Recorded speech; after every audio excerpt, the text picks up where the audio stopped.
Hello বন্ধুরা, সবাই কেমন আছো? পুজো সবার কেমন কাটলো জানিও। আমার পুজো খুব ভালো কেটেছে। একদম পঞ্চমী থেকে শুরু করে দশমী পর্যন্ত ঠাকুর দেখেছি। হ্যাঁ, খুব বেশি ঠাকুর দেখতে পারিনি, 3-4টার বেশি হয়নি। প্রতিদিনই 3-4টে করে ঠাকুরই দেখেছি। মেয়েটা বড্ড ছোট, অতটা হাঁটতে পারছে না। তো এবারে ঠাকুর দেখার একটা অভিজ্ঞতা হচ্ছে, প্যান্ডেল থিম এগুলো নিয়ে তো কথা বলে কোনো লাভ নেই। এগুলো তো সবসময় ভালো হয়, খুবই সুন্দর হয়, সেগুলো নিয়ে আলাদা করে কিছু বলার নেই। কিন্তু এবছর পুজোর মানে একটা জিনিস দেখে আমি খুব অবাক, আবার খুবই অবাক হয়েছি। আবারও কি বলবো, এবছরের পোশাক, উফ, পোশাক দীপিকা পাডুকোন মনে লজ্জা পেয়ে যাবে এবছর মেয়েদের পোশাক দেখে। ঠিক আছে, পোশাকের বাহার আর জামা কাপড়ের লেন্থ এতটাই কম, ইভেন দ্যাট অনেক প্যান্ডেলের লাইন দিতে গিয়ে আমি অনেক সেম, যে পরে আছে তার যা বয়স আর যে পরে নেই তার যা বয়স সেম।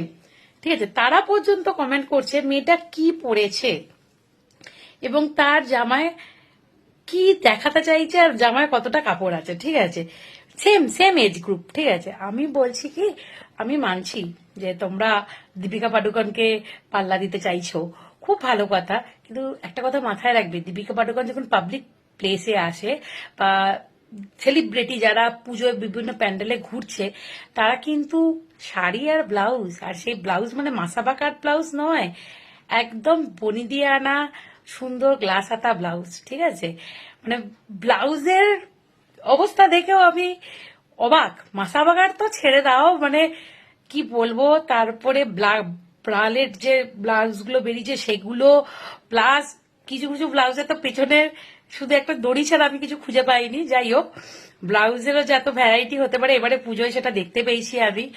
কিন্তু একটা কথা তোমরা মাথায় রেখো, যে সেলিব্রিটিদের দেখে তোমরা এগুলো করছো, তারা যখন পাবলিক প্রোগ্রামে আসে বা পাবলিক জায়গায় আসে, তারা কিন্তু একদম বনিদি সাজে আসে। সেটা একটু লক্ষ্য করে দেখো, কারণ ওই রকম জামা কাপড় পরে আমার মনে হয় পাপ পর্যন্তই ঠিক আছে। এটা তো বাঙালির একটা দুর্গাপুজো, একটা বড় পুজো, সেটাকে তোমরা একেবারে নাইট ক্লাব বা পাব বানিয়ে সেরেছো। এটা একটা খুব দুঃখের জায়গা আমার কাছে। আবার কিছু কিছু মেয়েদের দেখলাম, তারা অত্যন্ত সাবেকি, তারাও কিন্তু জেনজি, তারাও অত্যন্ত সাবেকি ভাবে সেজেছে একদম। তারাও অবশ্যই স্টাইলিশ জামা কাপড় পরেছে, এই নয় কি একেবারে পা থেকে মাথা অব্দি ঢেকে বেরিয়েছে, একদমই নয়। তারাও স্টাইলিশ জামা কাপড় পরেছে, কিন্তু একটা সীমার মধ্যে থেকে। ঠিক আছে, যারা সীমা ছেড়ে বেরিয়ে গেছো তাদেরকে একটাই কথা বলবো, এটা বাঙালির একটা ইমোশন, দুর্গাপুজো বাঙালির একটা ইমোশন। সেই ইমোশনটাকে মিনিমাম রাখো একটু। আর একটু নিজেদের জামা কাপড়, আর বাবা মাদের বেসিক্যালি বলছি, একটু মেয়েরা যখন বেরোচ্ছে বাড়ি থেকে, একটু তাদেরকে বলুন যে এটা দুর্গাপুজোর প্যান্ডেল হপিং এ যাচ্ছ, কোনো পাবে নয়। চলো, অনেক জ্ঞান দিয়ে ফেললাম। যদি কারোর কিছু বলার থাকে কমেন্টে জানিও, আমি যদি কিছু ভুল বলে থাকি সেটাও জানিও। চলো, আবার কথা হবে। সবাই ভালো থেকো।